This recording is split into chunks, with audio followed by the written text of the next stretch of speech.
আপনার বয়স্ক ভাতার টাকা এখনো অ্যাকাউন্টে আসেনি, তাহলে এই ভিডিওটি শেষ পর্যন্ত দেখুন, কারণ নতুন আপডেট জানা যাচ্ছে কবে অ্যাকাউন্টে টাকা ঢুকতে পারে আর কারা কারা আগে টাকা পেতে পারে। অনেক উপভোক্তারা জানতে চাইছেন যে কবে বয়স্ক ভাতার টাকা অ্যাকাউন্টে আসবে। যদি আপনার অ্যাকাউন্টে এখনো পর্যন্ত টাকা এসে না থাকে তাহলে একদমই চিন্তা করবেন না। অনেক সময় ব্যাংকের প্রক্রিয়া ও তথ্য যাচাই ও সরকারি আপডেটের কারণে ব্যাংক অ্যাকাউন্টে টাকা পৌঁছাতে অনেকটা সময়ই লাগে। তাই আপনার নিয়মিত ব্যাংক অ্যাকাউন্টটি চেক করুন ও এসএমএস এর নোটিফিকেশনটি সবসময়ের জন্য অন রাখুন। এছাড়াও আপনার ব্যাংক অ্যাকাউন্ট আপডেট, আধার কার্ড বা এই ধরনের অন্যান্য তথ্য ঠিক আছে কিনা তা একবার অবশ্যই যাচাই করে নিন। যদি দীর্ঘদিন আপনার অ্যাকাউন্টে টাকা না আসে তাহলে আপনার সংশ্লিষ্ট দপ্তর বা সরকারি পোর্টালের মাধ্যমে আপনার আবেদনের বর্তমান অবস্থা একবার অবশ্যই যাচাই করে নিন।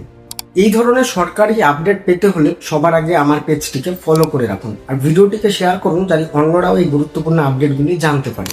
আপনার কি ব্যাংক অ্যাকাউন্টে টাকা ঢুকেছে বয়স্ক ভাতা? একটু কমেন্ট বক্সে অবশ্যই জানাবেন।